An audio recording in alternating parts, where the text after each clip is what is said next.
About no sia peace 104.3 neat 100.9 okay 101.7 Ship House Abeka Junction Accra. Hello 101.5 Edum Kumase.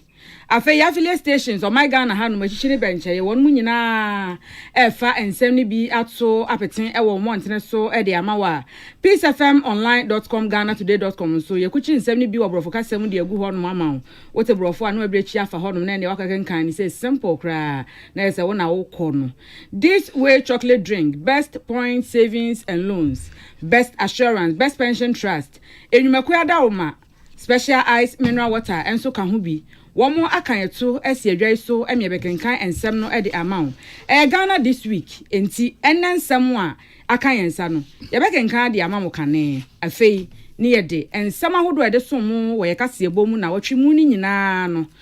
de na anusuo e de no yasan etimu biemu e de amamo na ensem a ebetodwa e wo kase ebomu bi ene say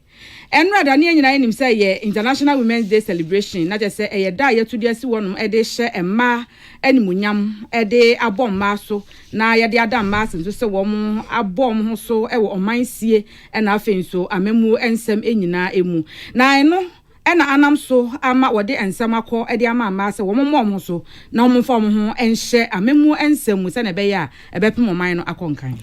Enkane Ghana man penyini John Dramani Mahama chiremu say Ghana ye osika na ya mfa mbɔ ma de hia setena mu nsɛm ankoyie ne edukosi National Cathedral Yankopɔn kra no obedi Ghana ho yawo. Sanso ena kane church of Openiema Christian Council of Ghana Reverend Dr. Kwabena Opuni Frimpong wono so arisa na no nsɛm de agu ho no wɔkyeremu a wɔse STEM education no ɛyɛ nanso so si ebe kyerɛ nkwada no ade na ntete ye pa nyambisuro ewuo mu ya mfa curriculum ne ho na de ene no kyerɛ mu sɛ wanhwɛ yi ebe wie kyerɛ no ne atete nkwada wo mu ni mu dede nanso so wo mo ya kronfo Ghana Migrating Service abambofo mo boban o Ghana ye na hye so no aresrede akɔ ede amo mo sɛ wo ma dodo no sakonya na won so no wona boban o Ghana hye so no won fa wo ho enhyemu bi na pani kase a woda eye atenaye a wono hwɛ nwomasuan nsɛm so ewo Lower West Achim mensiri ni mu wepoye mantamu eye Madam Loretta Ekuyisi ochiremu ose akandie awodo wo mu hia se de be yon bepem nwasuansem akonkan so sabe ya yekase de abo mu setete abaya aresrede akɔ ede amo akwa hodo wo ma Ghana mu se scholarship scheme no wo mo bobi na emadodo na mfa munya konya na suapon so no dodo na entumi enkobi ensankaya hodo aka bi ho ye de basom se ennekase boye wi a ye Ghana this week ebeto aso amamu nana ma akoma ejani mbuaten mene minua Sadat Mohammed afen semno munchire mu enie Enkane Ghana man penyini John Dramani Mahama openyini ya ene tu franka edi amachini amanyoko NDC no penyini bo apro e wo ma Ghana mu edi da so and building Ghana to no penyina kwakọ piemu e wo atifido mam kuru aye frɛ no wa Upper West region openyini ya ne empenifo bia wo mantam no modi ehia na ne kasa yemu no ene odi to manim se nyame so mpa de eye papa ma oman kanko ena nipa nso asetena pa na mmom se oman ayetimu na ahokyere ewo Ghana for so ba bia disuafo betena mpo no wagye ntete no akwakoye den papa ene obehwe disuani na sabi mpreduasa wodan yefunu so ena wosua de na wo man ete se na ye wosika na yesi ye mfa anya niam ebebo na ade hyasetena mu nsem akoye na yesi National Cathedral mbom ne bekwa kosi a na tise kame akwa so man etim so man no yenim ne yepe ene yenim ne yehwehwe enka ne Ghana man panyini kyerem se National Cathedral ka ho asem yi eye Ghana man panyini na do danko akufado ono akasa na esie so wo Nyankopɔn bo se Nyankopɔn ma no ho kwan wo be yo mampanyin wo Ghana obesi Cathedral de ama no enti woni Nyankopɔn asem enti so ba be yo mampanyin akwan befo so obenya osika de su Cathedral no e de wan kasa wasem na afoi eba ne sen e no mampanyin ye ne se Ghana wo man ne yesika na afoi do kwakosi National Cathedral enka ne Ghana mampanyin chirim se Cathedral ne se Ghana fo nyina yansore waka na ye tena hodi yansa hye da mirifom ye nhwe hana Cathedral ne ba setena se kim ene Nyankopɔn kra no Ghana wo mfa ye ho nkyɛyen.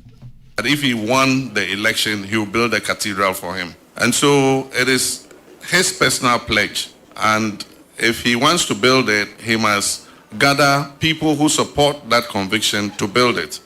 And we're told that public funds were not going to be used for the cathedral. But eventually we found that the Minister of Finance was releasing public taxes. And our taxes are paid by not only Christians, they are paid by Muslims. And so we can't use public funds, including the fund of people of other denominations, to build a cathedral for Christians alone. And so there is a very important issue that we must look at. So far, $58 million of public money has been spent just to dig a deep hole. And you have to ask yourself, is it justified in this day and age when children do not have desks in schools, when children do not have textbooks? For 5 years, we've not provided our basic school children with textbooks, even though we've come out with a new curriculum, because we say there's no money. And you say we should use $450 million to build a cathedral. Even God will be angry with us. And can Ghana one penny John Dramani Mahama or the Sansman to Ja. Wabre koko pie mu ewo ativido mantem kura ye frɛ wa na oni nyame so mu mpenfo bi die hia ene wade ansam yi etudwa Nadia Cynthia Donko na manepo enie se eba no man ne kyekere a yentimi enka se yebeyi emma afirimu da biada esan se wowo bema na wotete bema ye se watete nipa baako anasa hankurankura nanso so se wotete oba de se watete omamu nyina ne sa yonti ena nrada ewiase nyina tu da krusi ho no mu a wo de hye emma ho fa hye emma nimunyam ehwe emma eye won mo asu a wo mo etie pentenkwate a wo mo tie ebra wo mo bere wo mo mogani na wo mo eye adwumaden ehwe se abusua afei oman yiye yon ne kankro nyina na betimi awie mu die na 2024 International Women's Day celebration no course so ewo wiase nyina no oman Ghana ye de ho hye mu bie kwakwa wodo no anso no wo mo bo mo so ye se wo mo so ebe ye dwumadi awodo no an ne wo mo de ahyefa no wo mo de abomma so se na ebe yo mbeto akoso no ma hye mankuran se wo mo nkanya wo mo hoyi no wo mo ye ebe ye san so oba wo mu a eye yiye ema ne sene de be ma mpo etimi eye na eyade a ebi ekwoso wo sahwehwe so we no no ewo atoye etifi mantem Western North region na ehodom no wo kyeremu a wo se Madam Gilberta Kobri awo no eye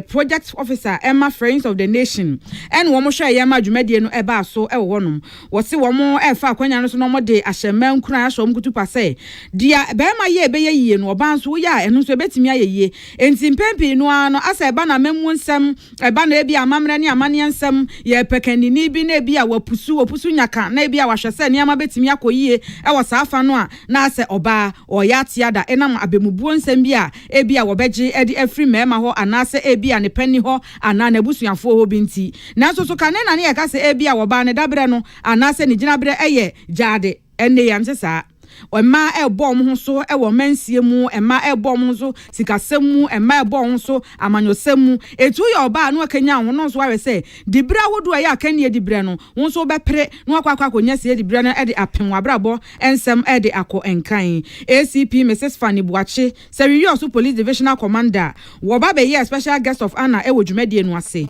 oba ye no ensem sei e no de koye emamba ye pese ye boa na ye so ema asene ye boa na ye support ye ma no mo nso ko omuanim ewo enkan ko mu ye pese ema hu se wo nso eye bibie ye bibia be ma betumi aye no oba nso tumi ye bi ti ene se the sub program yi eba ya na ye International Rural Women's Day ye pese ye hosti program yi na ye to nsafre ema omo anyini nimdie mu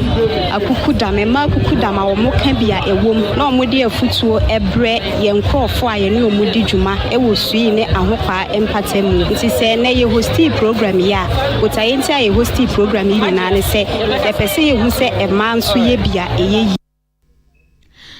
ACP Mrs Fanny Amananso ho a wo kyeremu a wo se oba wo mu eye enti eba ne bambon nsam a aya manso hwe so wo mudi wo ho bagim wo se ba tan bi wo ho no mo wofuo bi wo ho no mo a ne baba eya na adwene se bi a wo be kwa police service mu wo be kwa bambo adwuma yekuo mu na ono so so akwa ye bi asra ani bamboni anase bibisa na ase de wo twetwetwe ne ho saa wo se ye we de ye mema adwuma nya mema adwuma enti da bi mintime ma wonko wo se da bi hya wo baba nkuran so waka so pese wo ye bamboni a na wo bomoden na wo so wapia no wo de ne ho ahyem eba sa bibia so etimi wie mu de wo se ma na kura ahyemu a wo mutimi ye kura ma ne sene de mema ne mpo etimi ye enti hya wo bankuran na memu na bam position se oba ese efata se ye de mana e wo se ye de mana e wo se wo ka se we de oyo oba ti ade kamino bema ankamepe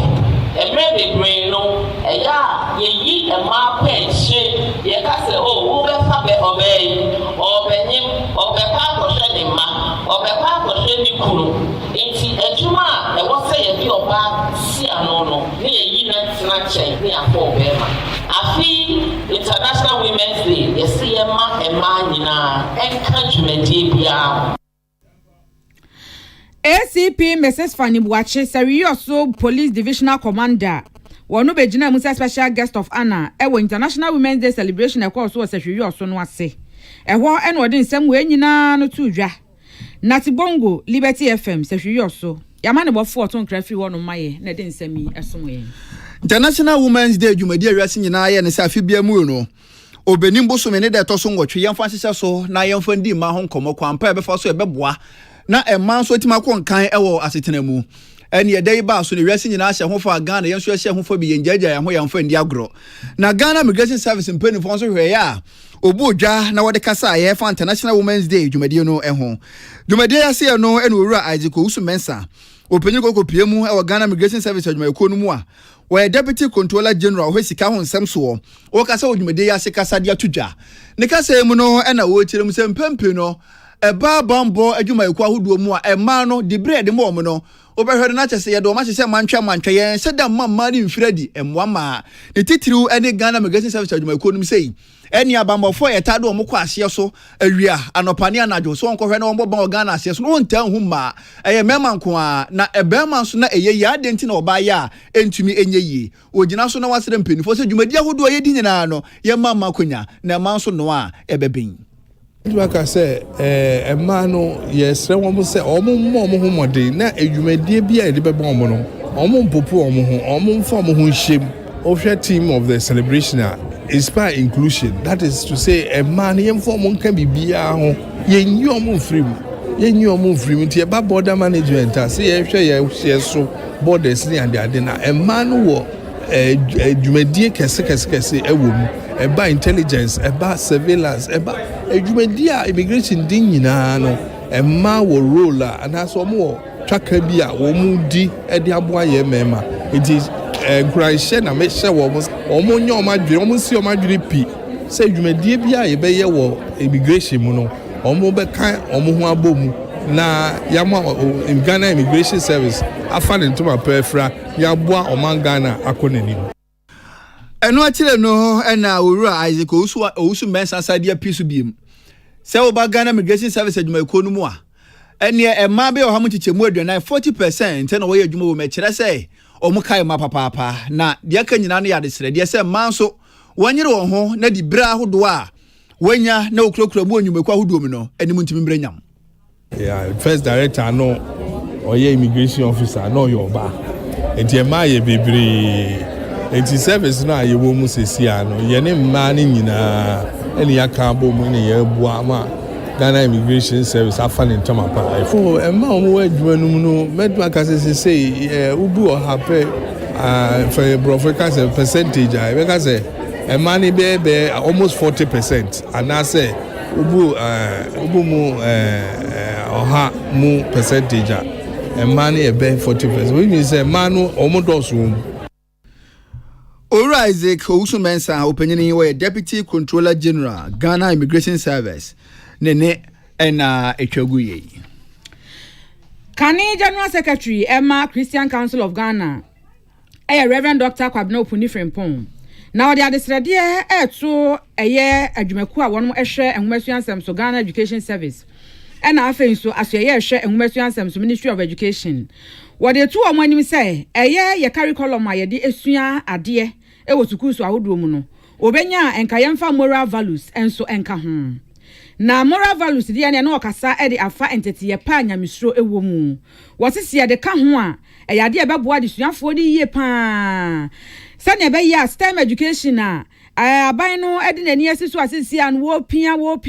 konkan no se wode beboa na ye nwumasuansam so agina brane enkwada no benya nimde edi afa science technology engineering mathematics no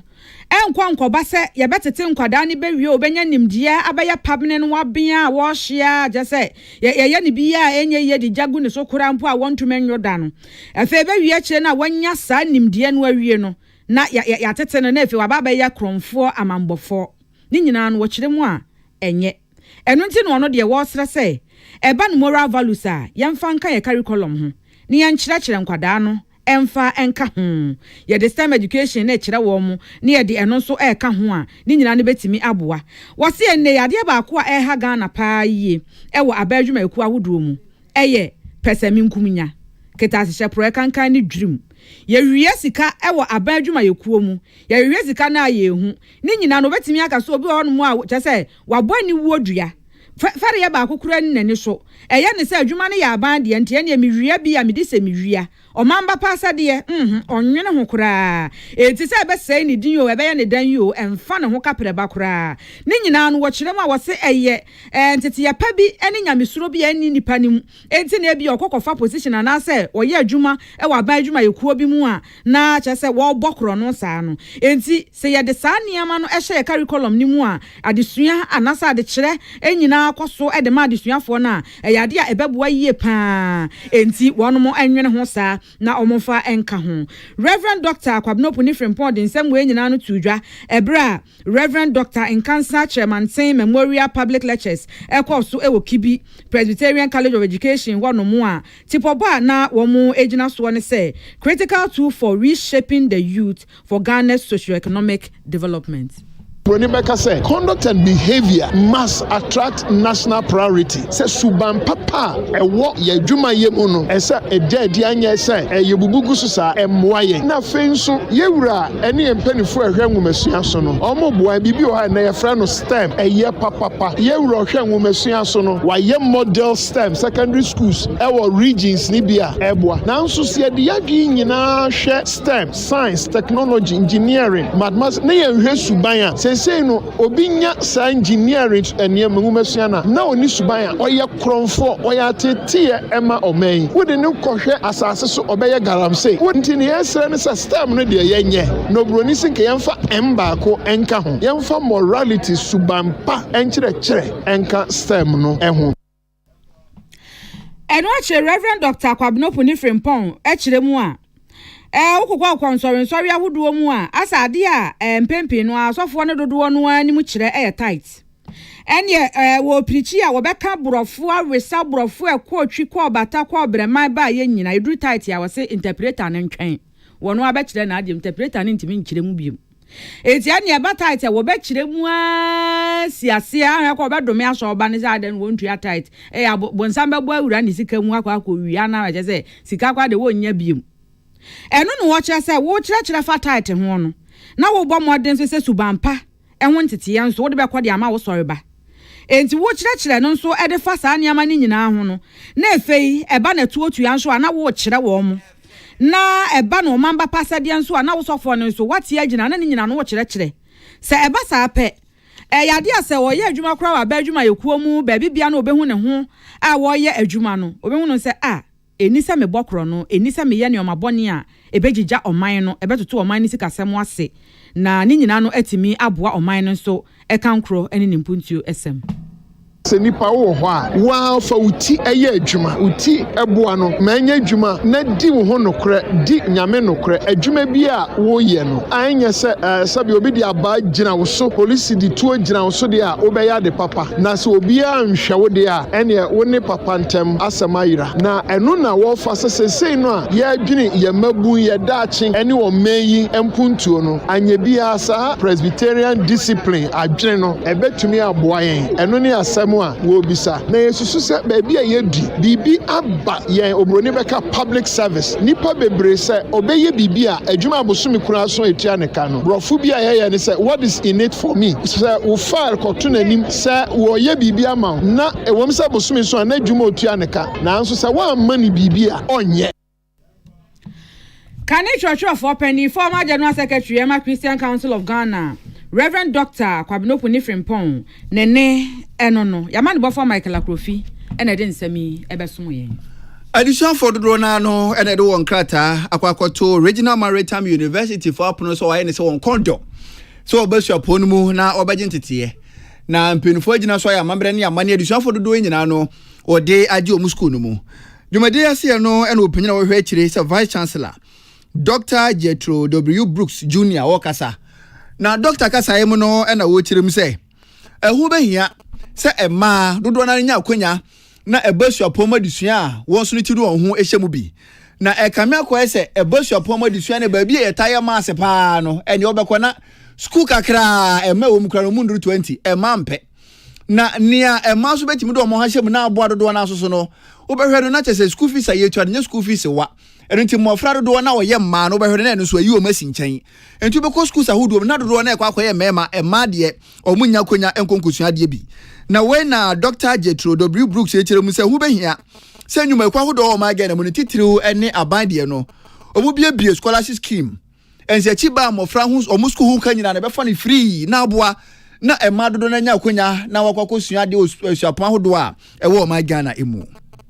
Of the total figure, 431 are males and 123 are females. It is significant to note that admission of females in the seagoing programs of nautical and marine engineering has increased from 27 last academic year to 35 this academic year. You may see it as being small, but it's the first step in a very large direction which we wish to go as a university to make sure we have adequate females available. This means that the university drive of encouraging more females to take up seagoing programs is achieving good results. Currently, the Ghana Shippers Authority has instituted a scholarship program for needed but brilliant female students in marine engineering.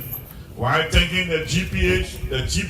the GSA for this kind gesture, I want to use this opportunity to plead with the other government agencies to set up a special scholarship fund to support our young women who take up seagoing programs and other maritime-related programs. Nekwakramu no and Dr. Brooks, Esadia told you something for him. Say we tell ye now by identity. E was your ponumua, any when you say, Ubeyro when we dimoma. Na enyesa now Kobokro no, ne so mua, school no, Yabapam with him. Consequently, you are encouraged to carefully read all regulations with respect to the conduct of examination here at the university. You need to conduct yourselves properly during all university examinations, but most importantly, do not cheat, because if you are caught, you will be duly processed and punished without mercy. Penyina wo hwe chire is Vice Chancellor, Regional Maritime University, Dr. Jethro W. Brooks Jr. Nene ena etwaguye. Ye penwuma so yansam ejina brane. Weyi eyensam asisi ano. Aban adwumaku awodo. Afe yankronkro adwumaku awodo. Ene amemu nsam ekoso nyina ededa dedampanifo ano a wo mo eka. Aban chire mu a opese. Enwuma so yansam eduru obibia bobo ano. Se wo akurase o, so wo kurokase mu o, se wo hemfa o. Ai, womo ebebo moden ahwe se enhumasu yansam no wonsa ebetimi aka bie akade a eka ho no ewen eno ne nsam aganafo ebisa Municipal Director of Education Lower West Achievements ni ewo Eastern Region anase poya mantem eye Madam Loretta Ekuyayisi ochirema wose aban wosra dawroma enka wobebo moden na nka KG blocks ahodo no wasisi bi ewo mo mpatem wo no de ama wo mo wa Lower West Achievements ni mu a enko ma ni jebe wie pa ye pa enko mo de wo sembe bo hirem na enko wo mo atohire akosoro aso esan say wasi classroom blocks ahodo de ama wo mo enti ebeye wo mo de pa esan say wo ba wo no mu a wo se behwe classroom blocks wo ho no nyina giya gu atete apansam se ko ntebe enkwada ne timu sua de kura mpo no a na akwaya yamhyehye e de ama wo mo wo se si ya no se ye ko na befo na se ye ko ne se ye pemu masua nsam akonkan a ye pene de gina brane so a quality education dia ene na mombra wo monsra ban mu ai na momra mehwe na monsisi saa dan ni bia na se classroom blocks ni bi emfa mo KG blocks no mo de wo mo esra ne dodo isan se eno wo mo to sini ewo mu kase pa sa wo yema wo mo a wo ma dige no ebewie wo mo payiye ma me edin sam we nyina no tudwa ebra West Achim Cooperative Cocoa Farmers wo mo ebo modern esi classroom blocks ahodo no a ede ma adesuafo mo ade mra na afei nyano a eno no ewo lower na afei upper West Achim mensini ni mu ewo epoye mantam West I came there me nka se bi ni hasa ebi wa ha but se yenya bi ka ho so a yepe se yenya school dan ni bi ewo communities bi so mo hia KG no yen KG no na se si aye problem amaye nti se yenya KG ni bi nso wo other communities to say nyade ye boso akem boso so mo hia KG eno so ebeboa adesua but se si a no ya maye nice building ni nije kese edema West Akim eni ayati ye pani kwantrafo a woda enhumasu atena ye ano ewo Lower West Achim mensini mu ewo poye mantamu Madam Loretta Ekuyisi na enu akire no na president a woda West Achim Cooperative Cocoa Farmers ano ewo epoye mantam honom Bennett Kwesi Edu enso akire mu se botaye etai wo mana montuo ye chi nyina ne so wo beboa ma nwomasu ansem etimi akonkan ye na fa ne ntoma panso afira ewo ba bia eye koko ekuyafo wonom empatamu ewo epoye mantam ye botaye se ye mpesa ye mofra beka achi we say nimdie ene ye nimdie eye kembia enti ye mpesa ye mofra beka achi enti mofra ne nimdie ho edrena na ye dre dem say o ye adwuma na so ba anko suku a na je se ba ye adwuma na franka efucha me de makoko ekufo ne say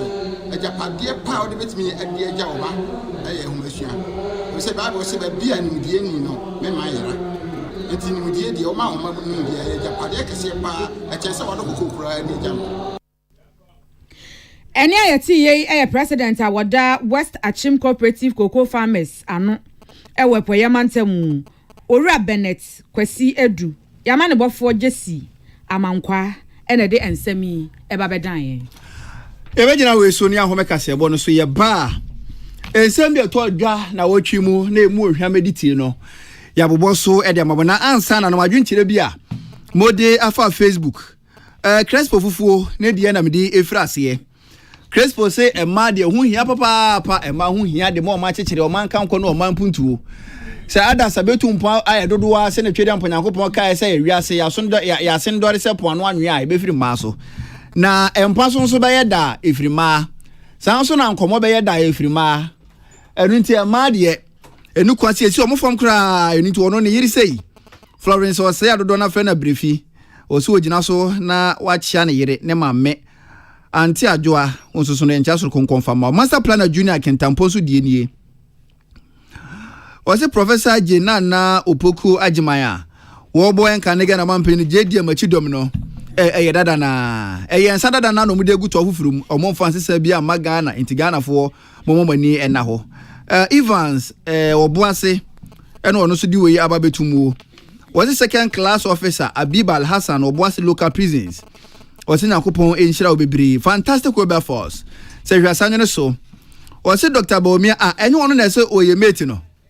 Na oye meta why na mfa ne ka masa mate no onfa nkopem enye kurum ha o se onumunyamfo kofi afo in camera mpisa hwe so encha so nkonkonfa mawo teacher Kwadwo Tepa enyina susu ono so die ni oso onumunyamfo jonkum a waka nchina gu nyankopon fa ne kransie papa na onkotwen ya yaka ewo Abraham kukum na ayare hosem teacher Kwadwo ne dia ode ebae no ko mensa pillar 2 o se NDC dumso no mutimi fanda da Ghana fo biemu next president ayo mampanya be di chire His Excellency Dr. Alhaji Muhammad Baumia na urumanyamfo John Kuma wonya ne ba bi konso na busu nyina no ogina so na wa momu nyina ya akosronko Lampre King Rashid Setama Gulf City no obutu a wo tie kaseboyi o se nra na aye World International Women's Day no obefa sakonya nisu no so ne maame wo banda line wanchi odi ncha soro nko akọ edi amano Lampre King Rashid maame yama assalamu alaikum. Mohammed Munidu ensusu die nie o University of Ghana Winneba ero no subutu a wotie kasebo yi ono so fa konya wese na maame Abiba Isaka odi nchaso nko akọ edi amano Francis ensu edie nie Francis woni de onya ya nka madodo na no yemfo mu enwura manyosemu na enkebebo papa na Mohammed Makenka odi dada Obin Bless ensu edie ni so wo sehwe benchema eno buti a wotie kasebo na kasebo no ayedeja Happy International Women's Day yan confirm ma manyina ne titiru ne na maame a yefreni Janet Obin benchema ena maame ewo Nana Bright enso so atonso bokrum eno butu a wotie kasebo no se na maame akosio konadu o se enchia enko emfa emma ye begina wo sunu ahome kasebo no so ye ba esemi otodwa na wotwimo ye boabo no Ghana this week ya bobo so edi amamo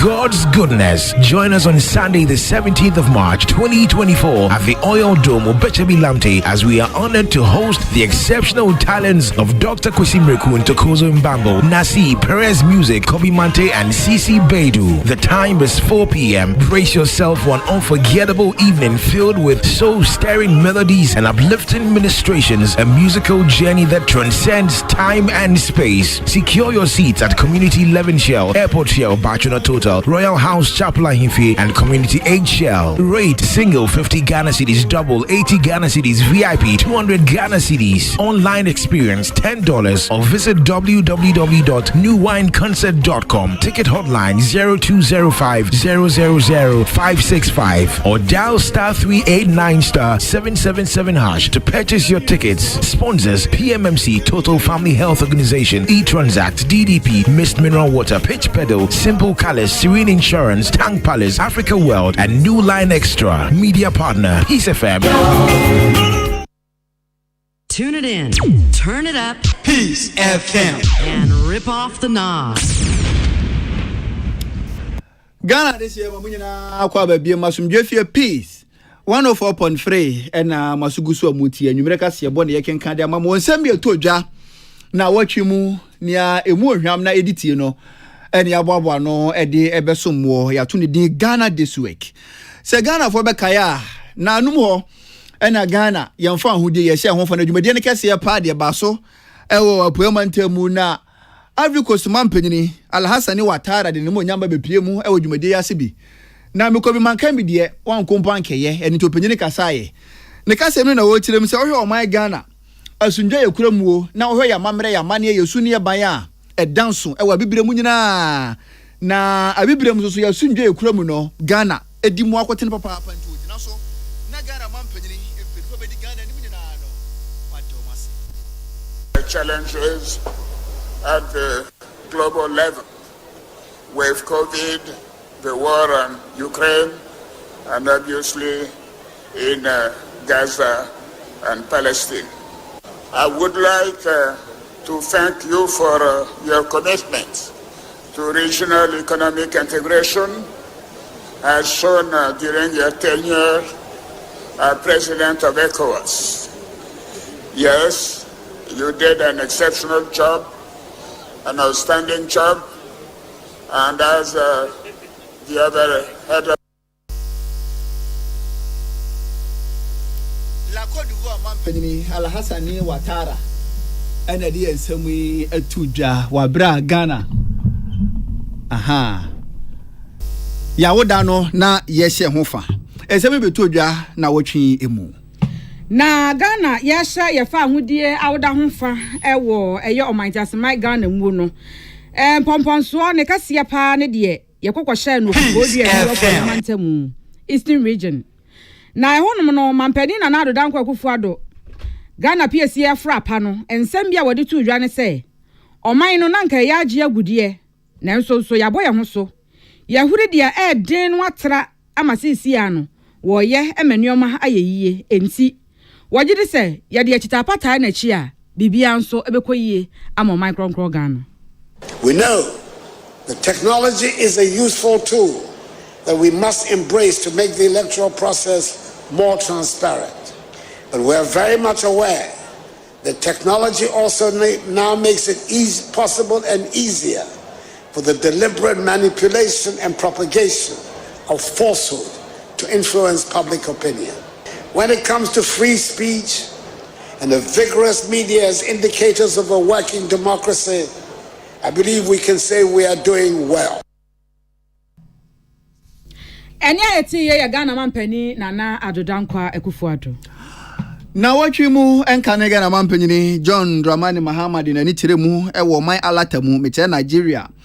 Enka ne Nigeria mampanyini Olusegun Obasanjo ene to nsade frɛ no wa bra nwoma bi a wachoro no na wo pa ho ntoma eno akire nsuso no library bi a wasi e de ma na de hye na wo san pa ho ntoma nti na hu behia se enka ne Ghana mampanyini wodi na ne monyam kokopie mu e wo dwumadi na se na woni ade hye no atwetwe nkomo na enka ne Ghana mampanyini na mpenfo hwe nanim so bepie mu e wo man Nigeria mu a ene woni President Goodluck Jonathan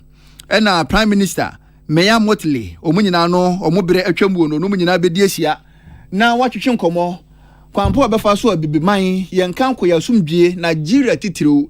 ebetumi agina brane ensemi ebede adi na watwi mu a Salamati Kukua Pentel ena eboaboa no na watwi mu ena yenya ne ntie se NDC amanyokuo no wo mo de nkrata epia bonten na krata ben ni a wo kire mu a wo se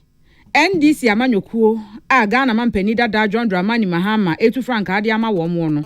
sabre de wo mo de nkrata aba bonten se Professor Nana Jenopoku Agiman wono no mo yi ni se running mate wo ba bebo kane mampani John Dramani Mahama mo frank atufuo ne chidom na watimi e de akọ esianim e wo mfempene ne aduonu nan abatuo emu General Secretary Emma Party no e yowura fifiavi kwete wono e na gina mpanifo no anamu na ene wode ne nsahye nkrata no ase na wo mo akiremu a Professor Nana Jenopoku Agiman wo ye obi aje so odanso eba no nwumasua nsem na afenso aban adwumakuo dwumadi ahodo no a kyese oyetu hu acha wo bo ne ho so yie pa wo mu a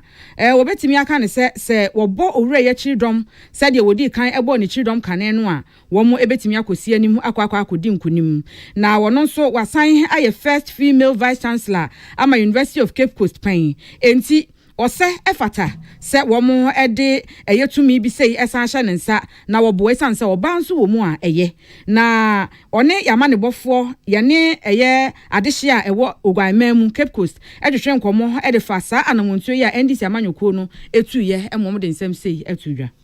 right now ye bo ye toma ye de boyeye ne ye tanechi ne ye dwumazen yezimeje because prof no Professor Nani Jane Wabonism or Yenmunyanche Zimanyala. Because all the time they are Sebowacha NDC for central region for us. The cabinet no ambition to be president. After him, forget it because he has shown that either then they've retired from politics. Our presidential ambition behind you are on your bubu action you was by.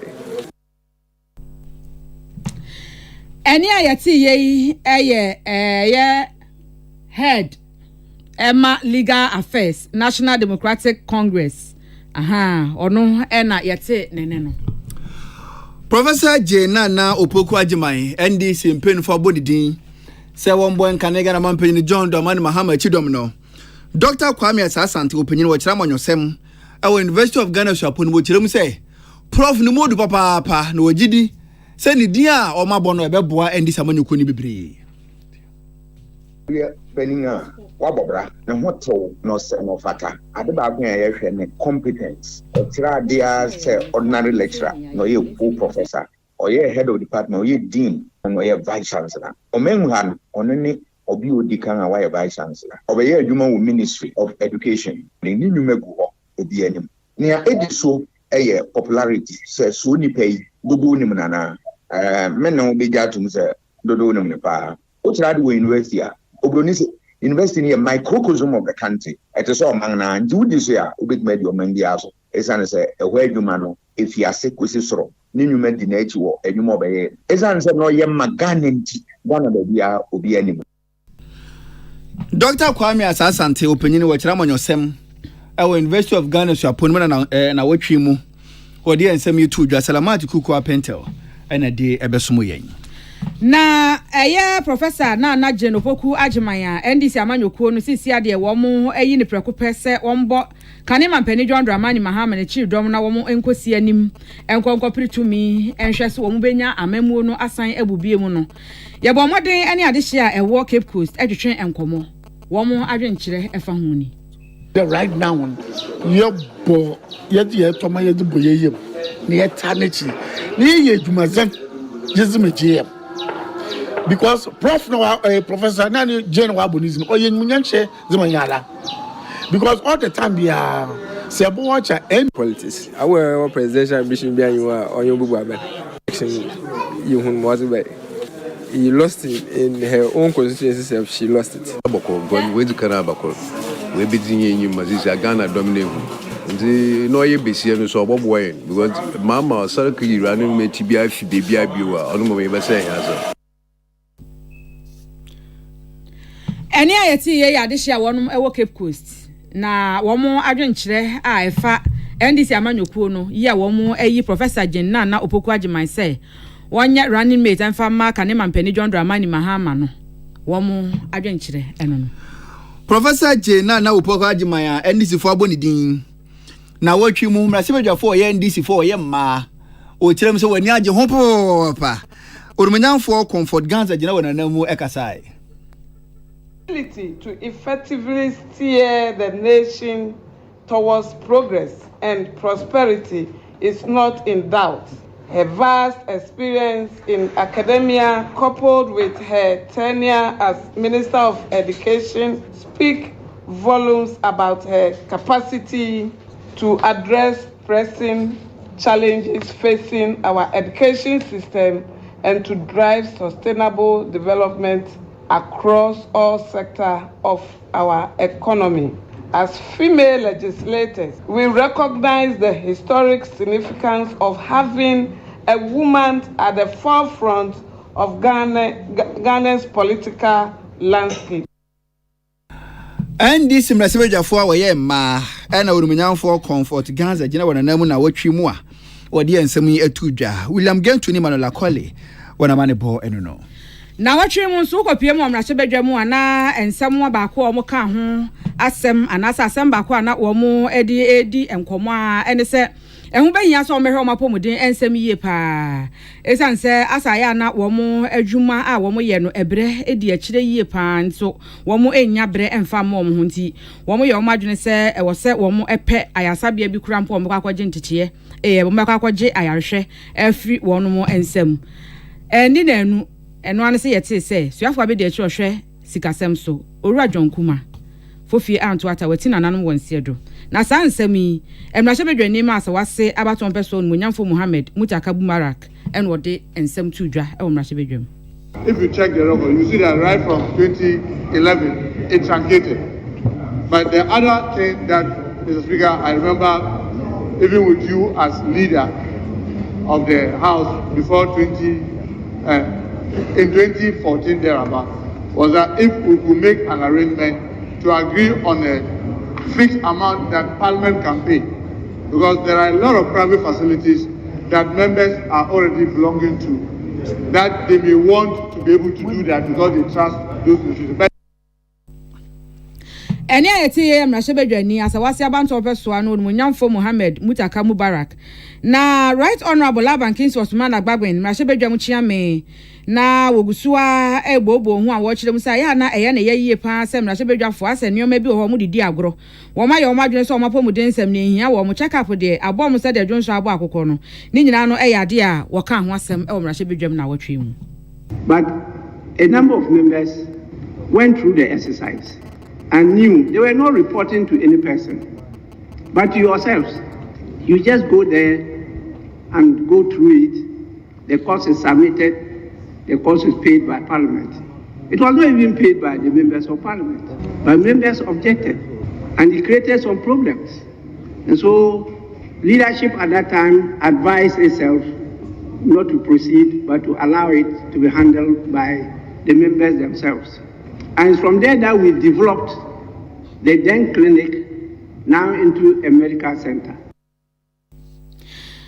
Right Honorable Abankin Swasumana Bagwin, and Rashabajam Chiame, Nene, Enono.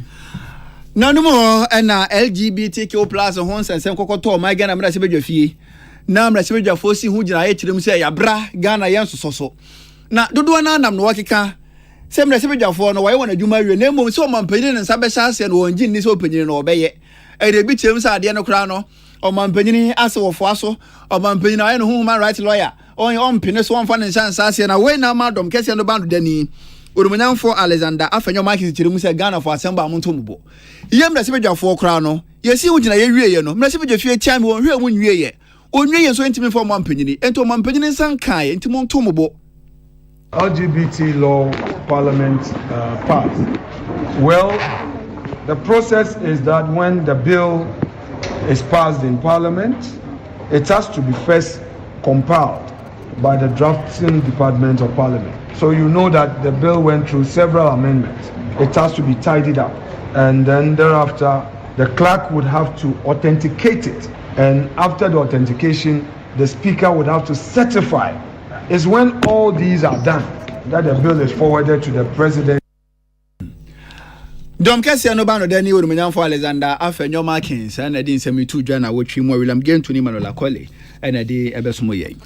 Onwanya for Sam George, a leading member, SIA sponsor, Emma Human Sexual Rights and Family Values Bill. Now, what the Ensembia to Joa watch them say, Mampenin and Ado Danko Kufuado, LGBTQ plus and Hokomene Bella. Ne damn Nashabedra anymore, Sabre de Wamo, Adiatumu, say Wamo Ebeshe, Amayakun, Ediatiam de Home Rakraba, Akasa Mampenin and Sabeshasia, Aquaquay and Sembi Bia, Wahono Asa dear Mampenid train at Twasano, a dear, a young one way pa.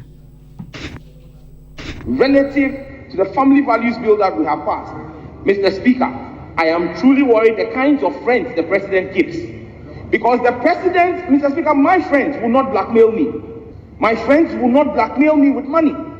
So if we are being told that today, and if you read the president's statement, he says that he is giving the friends of Ghana assurance that he is not going to hasten to assent to a bill that this sovereign parliament has passed on representing the will of the Ghanaian people. Mr. Speaker, it leaves me with just one quote. Any a Lindy member or science sponsor Emma Human Sexual Rights and Family Values Bill. Onwanya for Sam George. Nene no.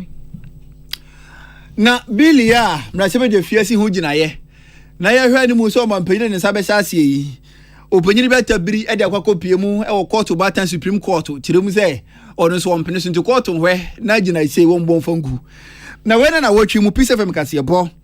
Ye ne orumunyanfo Roxen Nelson Kwame. Da fia mekpo atwetwe nko na wo tiremu se court Batan Supreme Court no wontimi mbo san hyehyɛ ya mrasebe de fie o mahye no wontimi mbo ngusa esanse dodo na apene so a court oni ho asem ka. Constitution is a Nipana obedi determine say bill no ebebo mining can as ebo mining can eye otiami na otigwe na otiami na ka say bill we embo on mining can that's who the according court say even though Nipana otigwe say bill they now embo mining can who challenging the decision on what basis. So right now it is Sky saying that it is the Supreme Court that will determine that a bill cannot occasion a charge on the public purse. It's the Supreme Court our speaker. So me, in my interpretation of the law, no, if I know what it be, I can say, Rana, Modiabano, or anyone in opinion, no, and more on my neck, that is the end of it. Orumunyanfo Roxen Nelson Kwame da fia mekpo. Eda din semi 2 Jana which you Abdullah Dasmani na edebesomo ye. Private legal practitioner lawyer Kwame Adofo wono so ekyeremu anti-LGBTQ+ ACC ano eho emra yatabiri ade akwakopie mu ewo court kuo ba chan animu no won de ohu ne say is a step in the right direction sa pepe na wo say yes won to ohu aso bibi hu a na wo de akwakodan court no wo mo so ahwe aye neoma bi ewo ho e de amount ne boni bia enim. And it's a parliament, Shishemra, no one is in we, ultimate in parliament in court. If it's a Mrano Crano, Omunyanya, we, Matisia say, a seminal Supreme Court, a seminal Supreme Court there. Now, and they say, constitution Supreme Court pɛ ɛna ɔwɔ kwan sɛ ɔmbɛtumi akyerɛkyerɛ constitution ahwɛ sɛ mmara bi a obi ayɛ anaa parliament ayɛ no ɛne mmara no ɛbɔ ɛbrɛ a private legal practitioner lawyer Kwame Adofo nene enono LGBTQ+ won sansem a eda Ghana fo ano na yewe ne se twapia no na watwi mu Professor Ebenezer Yesu opinion Dean of Student Heritage Christian University opinion so na no tumu bi na ne kasem na wokyerem se Ghana ya mamre mu no aware dodo na wo ha ene ye wo mpenatwe ye wo asiwa na aware dodo na Ghana bema ne bema ware oba ne oba ware no enka hu bi enti agitumu a onje ndi se beboa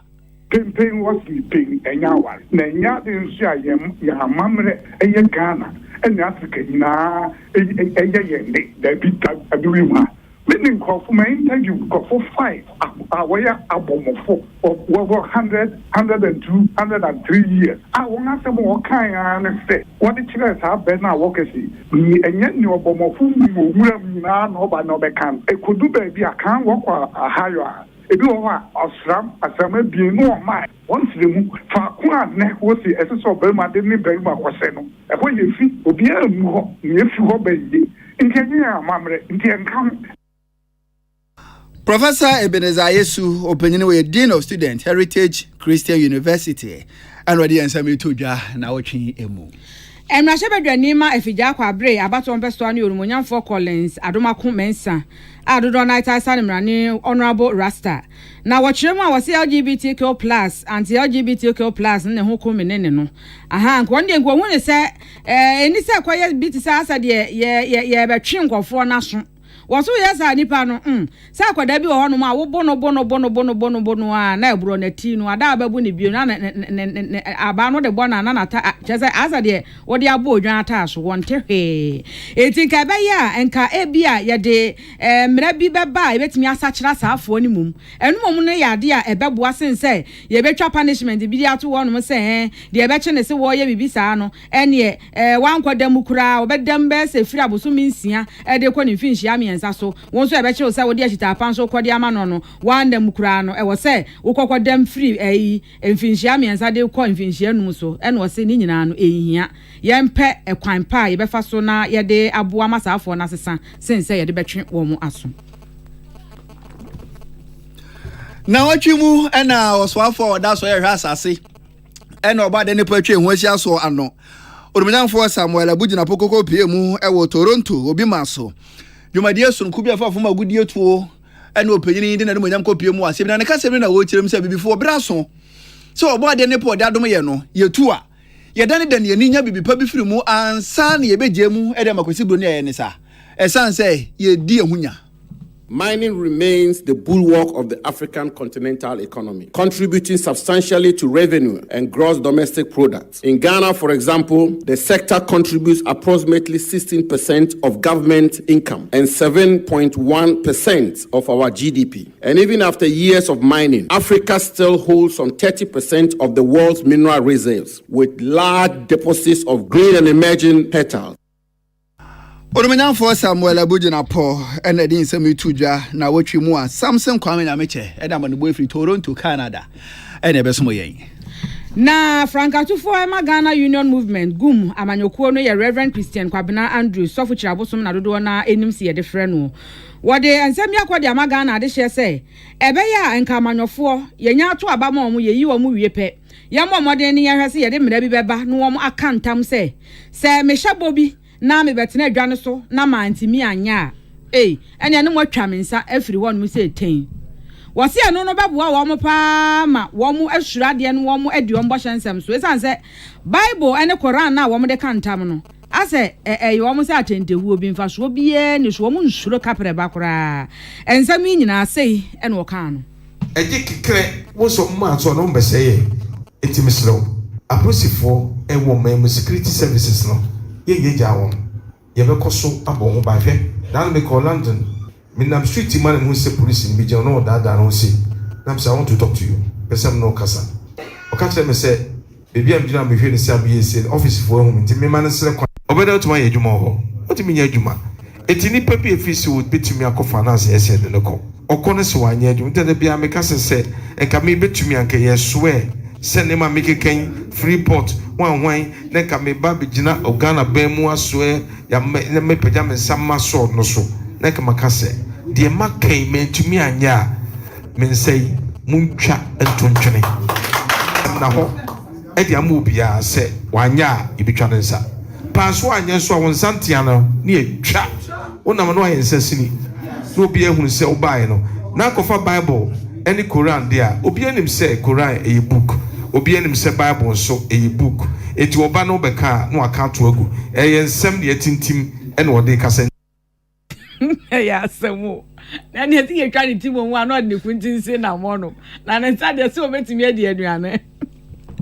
wey aya flag bearer Emma Ghana Union Movement gum amanyoko no Reverend Christian Kwabena Andrews so fu chirabosom e no tai eje so dodo na eka se okọ secondary schools ahodo mu o Ghana ene adusuafo no e che refugee camp ekom na kom de o mama nkro o mafonfon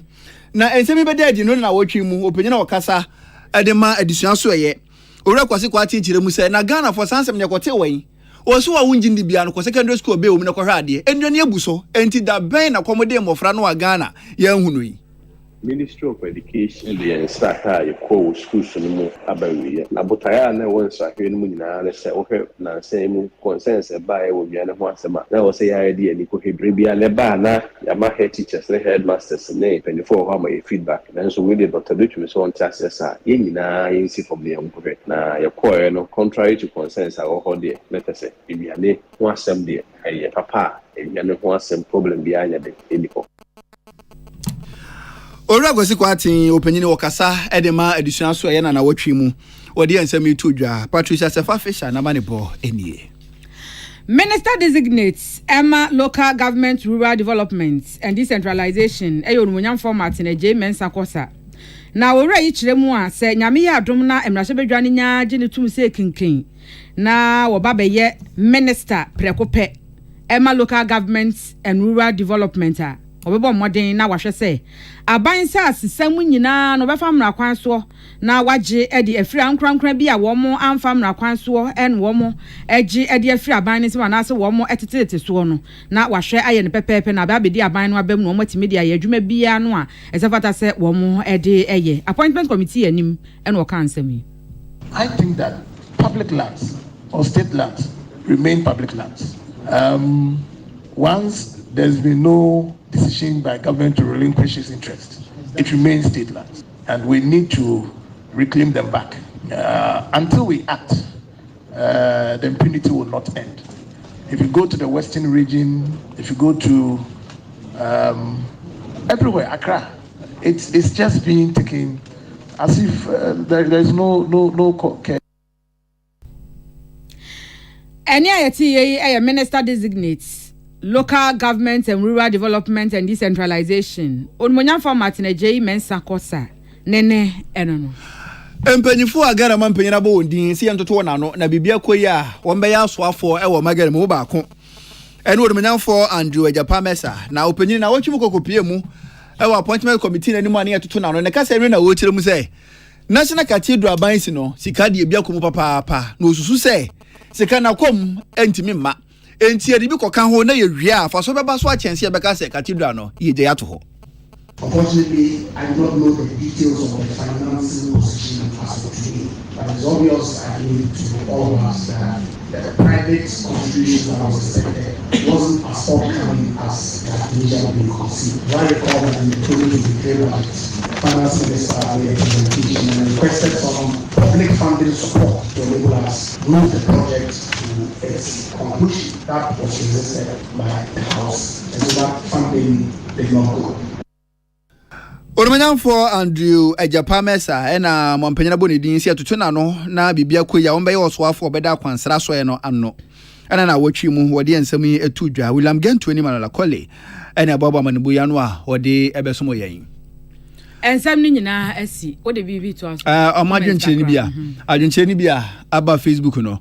oben bless die ni oben bless makenkan wode ba ko osoro ho no modada Hills Lassie enso die ni Patriotic Voices God so o se emfa honi ne besi bia no LGBTQ+ ho sensem dia na na so wo chena emma setene okurum ha no moda na Ghana man panyini meto nanim na beto nanim a o ma no ho nya ha hyehye pa no mfa ne nsansha ase na mbra ne mfirase na enye n'adwuma fantastic makenkan ba ko dada Martin Jan enso die ni adwoso do me abra o semra se bedwane o bo adwuma papa edema omo adwoso mpatamu na wasa deputy finance minister Urumanyamfo Jonkuma wato na mo nse de no ade hye wo adwoso di ho ya papa adwenkyere na aba no dos na so yebre no ayebe kasebo mo aseda enko emfama Isabella Danso na obinewa Patricia Sefa Fisher Portia Spendila Vadade Portia Mensa ena Abdullahi Dasmani na ya eje bre ekenkan kasebo yi Sadat Muhammad Mene Nanama akoma eje nimbuaten eni Peter Square so na de ko Facebook no so obaduma kasebo nasi no cre wa be adwuma pepepe yeah enti ahaye peace 104.3 amamumo enitia enyado. Tune it in, turn it up, Peace FM, and rip off the knob. Honey,